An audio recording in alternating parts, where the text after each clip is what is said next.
Hey everyone, welcome back to Anime Power List. Today, we're diving deep into the world of Jujutsu Kaisen to discuss some of the worst decisions made by our favorite characters. Spoiler alert, there are quite a few. From reckless moves to underestimating foes, these choices led to serious consequences. So, grab your popcorn and let's jump right in. Starting off, let's go back to when Yuji refused to accept Sukuna's offer to perform a binding vow. I mean, obviously Yuji had his reasons not to accept that offer, but then again, if you look at it from a different angle, he would have been able to change the conditions instead of giving Sukuna access to his body within 1 minute, and without him even remembering it, Yuji could have negotiated with the guy and given himself really good conditions. Instead, he just chose a fight to the death. And since he lost within a second the fight started, he had no way of changing the binding vows rules. That's only one of the 26 worst decisions ever made in Jujutsu Kaisen. And the last one is so bad and obvious that I don't know why they even did that. Now that we are done with the brawn type of guy, let's talk about the nerd who simps for that blue-haired guy-al.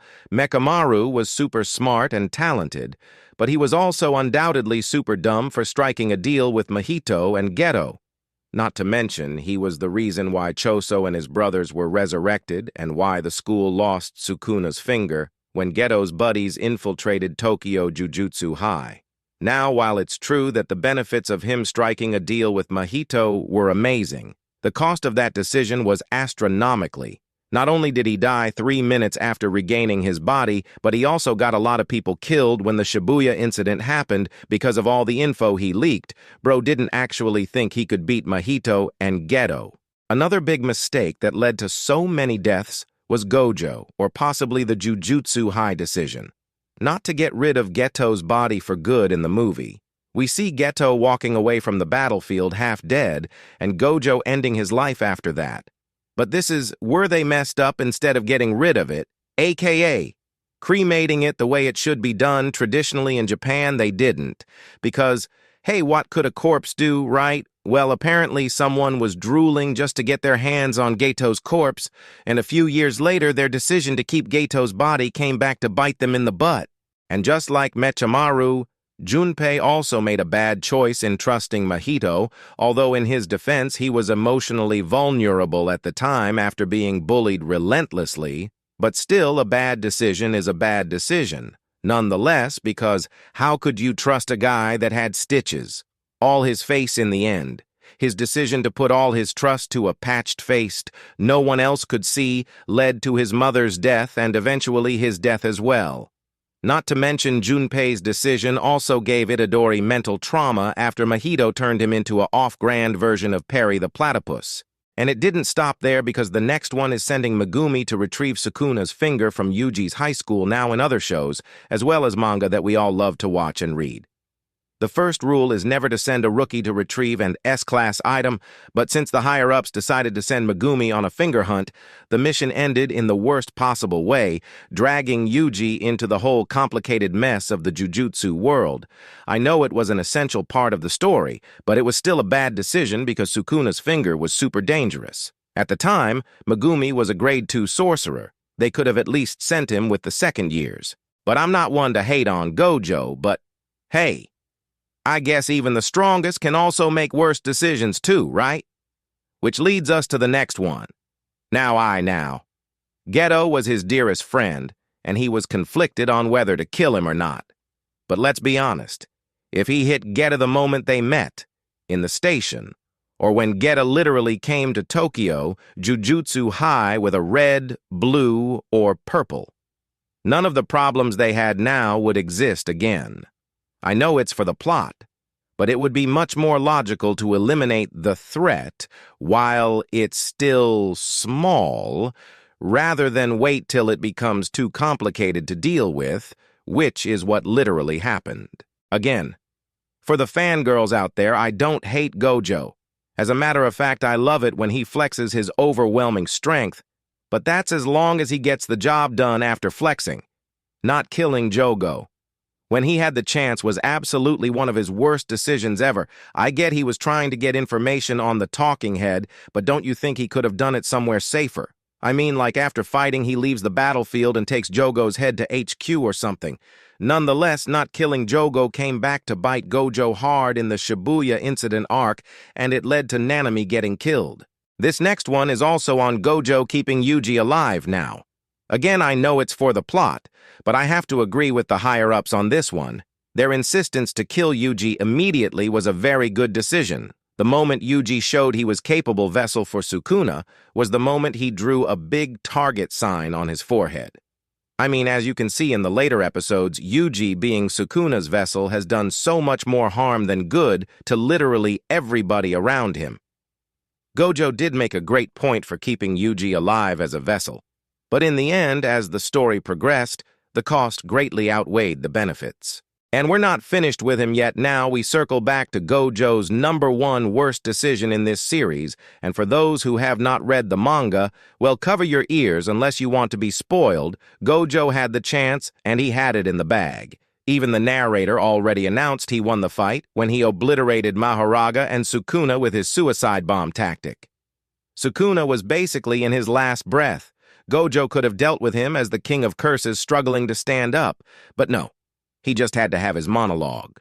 Well, I hope it was worth it, because the time he spent yapping cost him his life.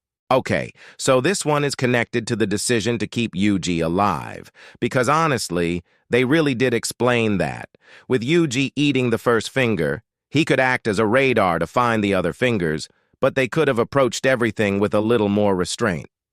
Don't you think? I mean, it was unnecessary to make Yuji to eat the finger right after finding it, right? They could have just located the finger, grabbed it, sealed it, and then have Yuji consume it the moment they had all 20 and were about to kill Sukuna's vessel. Also, since it was considered to be a dangerous job, Gojo should have been there every single time. Sukuna finger was involved that way, the situation would have not gone sideways, just like Gojo feeding Yuji. More fingers, Jogo was also dumb enough to give the rest of their stash to Sukuna himself. While their intention was to build a solid connection with Sukuna by giving him the fingers, it instead backfired big time. Come on, this is Sukuna we're talking about. There's absolutely no way he'll be thankful if you help him regain his strength. Proof of that fact is how badly he beat up Jogo afterward. Even though Jogo gave it his all, in the end, he was still unable to land one single hit on Sukuna. Moving on, one of the worst decisions you can ever make when facing Gojo is underestimating him. And the prime example of this is a special grade cursed spirit Hanami. Their plan to use domain amplification while blending in the crowd and sneak attacking Gojo was a very solid plan. But the moment Gojo baited them by dropping his limitless so that they'll deactivate their domain amplification, Hanami took that bait like a greedy little fish he is. And that's where it all went wrong. The second Hanami started using her innate technique was the moment she lost her life. Even Jogo told her to stop because he knew what would happen. That one slip-up killed her in one of the worst ways possible, and none of them could do anything to stop it. Now, after the second season of JJK, we all know by now who Tengen is, right? If not, then he was the guy who was supposed to use Riko Amanai as his new vessel to continue his immortality. See, Tengen was the strongest barrier user in all of JJK history. And that's about it. He just creates barriers. He's not built for combat. Thus, it was Yuki and Choso's worst decision to trust Tengen in their fight with Sudo. Their plan was to find out what Sudo's Geto domain was and dispel it the moment it was cast. But they did not take into account what type of barrier it would be. Tengen didn't even stop it in time, which resulted in one of the baddest sorcerer life being taken away by Pseudo Geto. Now this one is just bad writing on Gegi's part, and when I read it, I can't believe what happened right after Sukuna possessed Yuji's body out of nowhere. He instantly transferred himself to Megumi's body. On the other hand, Hanakurusu, the angel's vessel who had feeling for Megumi, was immediately tricked by the king of curses. By acting as Megumi, she was manipulated and decided to fall for Sukuna's terrible acting.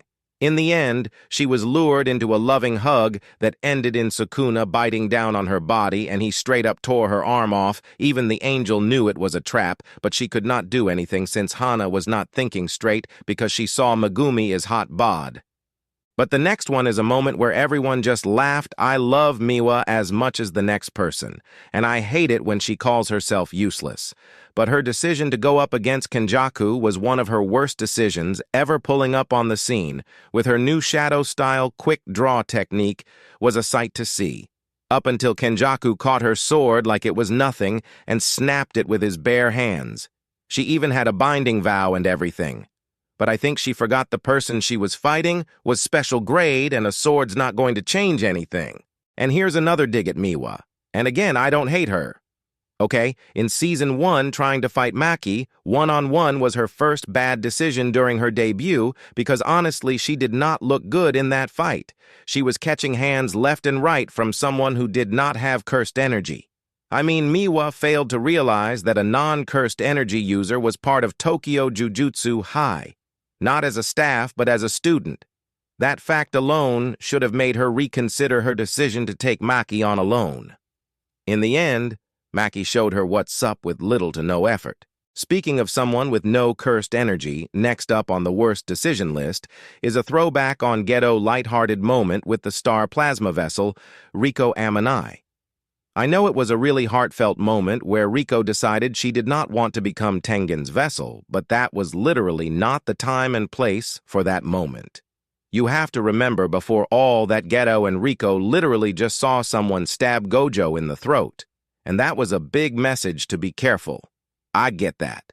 They trusted Gojo so much, but then again, you can't just drop your guard down after seeing the strongest sorcerer bleed for the first time. This next one is just pure stupidity. Nanako and Mimo, believing that Sukuna would actually be indebted to them for offering him one finger, was their worst decision ever. They literally tried to order someone who made them kneel to the ground and is known as the king of curses. When you're in that kind of presence, you have no right to give out commands. Now, I know they were desperate, but I think instead of ordering Sukuna to get rid of Kenjaku, begging would have been the right way. But I don't think that would have worked either. Going back to the Zenin clan, without a doubt Naya was a badass, and he was a menace, but he was also too arrogant and dumb for thinking he could beat Maki. Yeah, sure, Season 1 Maki, absolutely, but not certainly an awakened version of Maki. His confidence led to him making one of the worst decisions he could have possible made in the series, leaving him dead not once, but twice. Yes, he tried to kill Maki twice, and it didn't end that well for him. Imagine losing 2 times to a girl you bullied for so long. And there's another person like Maki, Toji. I respect Toji a lot, the way he stands on business, and his amazing tactic made him one of the best and memorable character in the series. But during his final battle with Gojo, he made one of the worst and possibly the dumbest decisions ever. I mean, come on. The guy you thought who died by your hands is now in front of you laughing like a maniac and you don't run. That was already a massive red flag. Gojo was clearly on God mode and you still want to throw hands. If I were Toji, I would have run as fast as I could without looking back since I'd already completed my task and got the money. Yet we have another entry involving Toji. But this time he's not the one making the bad decisions. Of all the thousands of Jujutsu sorcerer's souls Grandma Ogami could summon to deal with Takuma Ino during the Shibuya incident arc, they just had to summon the guy who nearly killed the strongest sorcerer. Honestly, summoning Toji would be the absolute worst decision anybody could ever think of, because with his heavenly restriction, who knows what would happen, but because of Grandma Ogami. Now, we know what happens when you summon Toji back from the dead, but one of the most satisfying revenge scenes in anime was Nanami's sheer brutality against Haruta. It was his peak. Yet his worst mistake was not finishing that maniac off when he got the chance, because he allowed Haruta to escape. The accident with Megumi happened. I firmly believe that if Nanami killed him off at the moment, then Sukuna would not have been able to take on Mahoraga, which gave him information on how that particular summon worked. But hey, seeing Nanami that angry made the fangirls drool, so I guess it was worth it. Up next, we have the overeager female side character, and even though she's badass, she made the wrong move on this one. She's basically my favorite character in the series, but one of her worst decisions ever was chasing after Mahito's clone when it ran away, mind you. Before that, she already knew how deceptive and dirty Mahito was whenever he fought against anybody, and how he was special grade in the end because she so badly wanted to prove that she was strong enough. She got caught in Mahito's web and died in front of Yuji. You know, there's something wrong with the Zenin when they've been included in this list for so many times. Oki Zenin's decision to try Maki and Mai may as well have been a death sentence for the whole clan, or maybe he could have dealt with them himself instead of letting cursed spirits devour the twins in the basement. But thanks to this course of action, Mai died and used this to strengthen her sister Maki. Then moments later, a calamity for the entire Zenin clan was born. Next thing we see is an awakened Maki who is oddly similar to Toji rampaging and killing everybody who carried the Zenin blood in their veins. And her first victim was Oki himself. And as we probably know, Kashimo was an ancient sorcerer who made a binding vow with Kenjaku later on. He was reincarnated during the Cooing Games, and hopes that he would be able to fight against Sukuna, which eventually happened. But one could argue he could have approached the fight with more preparation instead of just rushing in without a plan. And it's safe to say he wasn't living up to anybody's expectations. He practically didn't survive for at least 5 chapters. And to finish off this list, we have one of the biggest and worst decisions ever made in the entire series, leaving Sukuna's finger unattended in a box. In Yuji's school, has got to be the dumbest thing ever.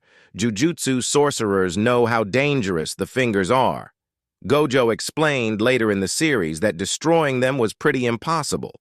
So why in heaven's name was it left unattended in a school full of curious and chaotic teenagers?